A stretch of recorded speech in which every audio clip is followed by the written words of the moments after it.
All right, I am here with Erica. Who do you have in your hands here today? My kids, Emily and Carter, 3 and 4 years old. Why did you think it was important to come out to this Women's March today? Because I'm the only one who parents my child, obviously, with my husband, but definitely not with the government. We're not going to be vaccinating the kids. We're not going to be doing any of the mandates that they're requiring.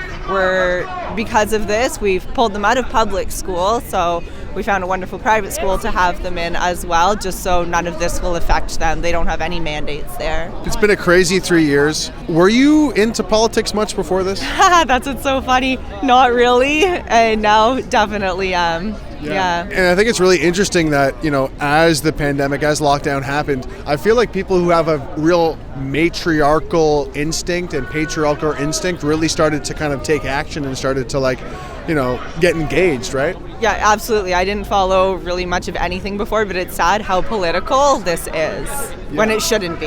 No, not about our kids. Yeah. Yeah, actually, I was talking to a young university student, and I really love how he framed it, because he said, I don't really care if people are apolitical, but this is the government overreaching on our fundamental rights. And that's kind of morally wrong to not say anything about that, right? Absolutely. And same with anything. I find speaking with friends or family, you don't even want to talk about it because it becomes political. Yeah.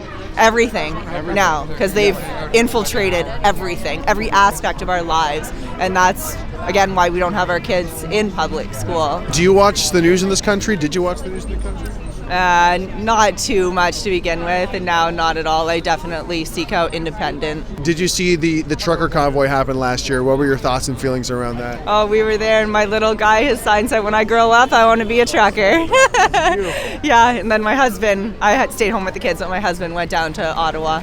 Yeah, it was fantastic. Over the past 3 years, what is the one thing that you really never want to have to experience again? Whether it's like a social division thing or a mandate thing that you had to confront? Yeah, just having my kids locked out of things that they want to do. That was definitely the toughest part. My husband and I were very fortunate. We didn't lose any friends or family throughout all of this. They understood. Yeah.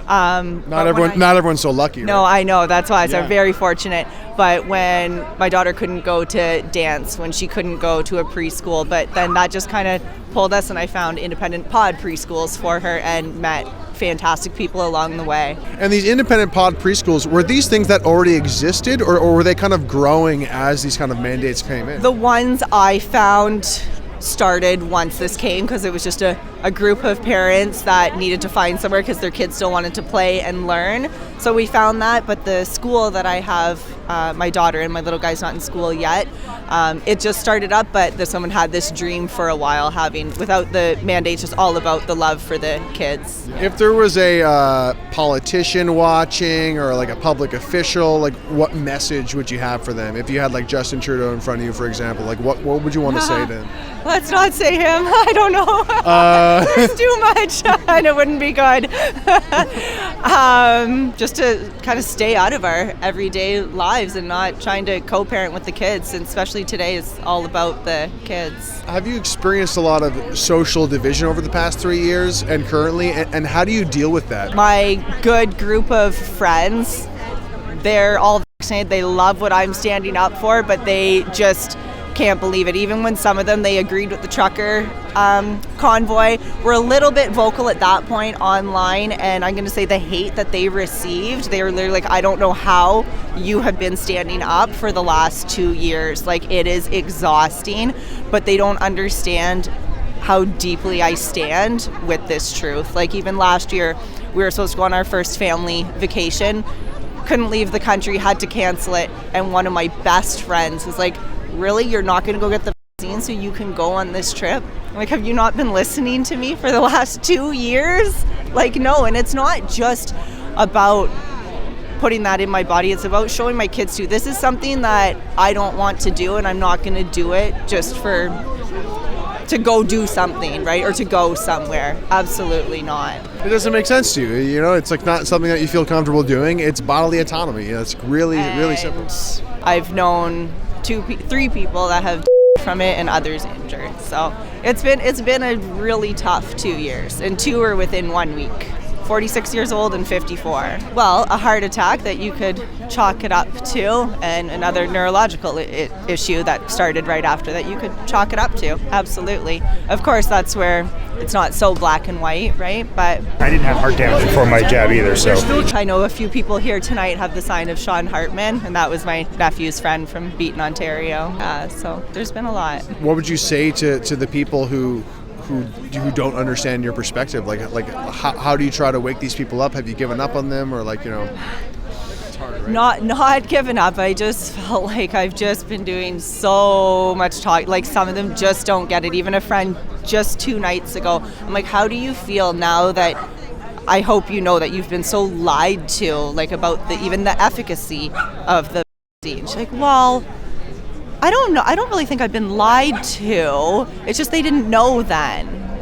It's just they just find ways to justify, right? Just like anybody who does bizarre things, they just find a way to justify it. And I think that's what they're doing. They've just lived like this for 3 years, being told this again and again, that they're not going back. I don't know. I made a tweet the other day that I kind of stand by, and not so much the people like your friend who are justifying it and saying, oh, I don't know, they got it wrong, but the people who are like anti-convoy or like super pro-mandate, super pro-mask, I think that these people have become like the ignorant and hateful. Like these are the ignorant and hateful people. Absolutely. Same with even at rallies last winter, and people drive by in the car like yelling F you, like go home, stuff like this. And I was just like, I love you, and it made them more angry.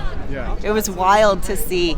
And we were just there singing "Oh Canada," having an amazing time, making amazing human connections. They were alone in their car and angry. Visceral hostility. It's like, where does this anger come from? And the other thing is, like, you are so ignorant of the facts. Like you don't even know what's going on here. Come on. Absolutely. I just hope slowly that more people will just start waking up to the truth that's going on. Same with even me coming like to the education system. Like I knew I didn't really want my kids a part of it, but now I've fully woken up to that whole slew of problems as well. So I'm hoping it just takes 1 or 2 things, and people, just a domino effect, can keep waking more people up to what's going on. And especially the whole movement with the grassroots education system that's coming. Like I think it's gone up since 2013, 53% higher demand for it.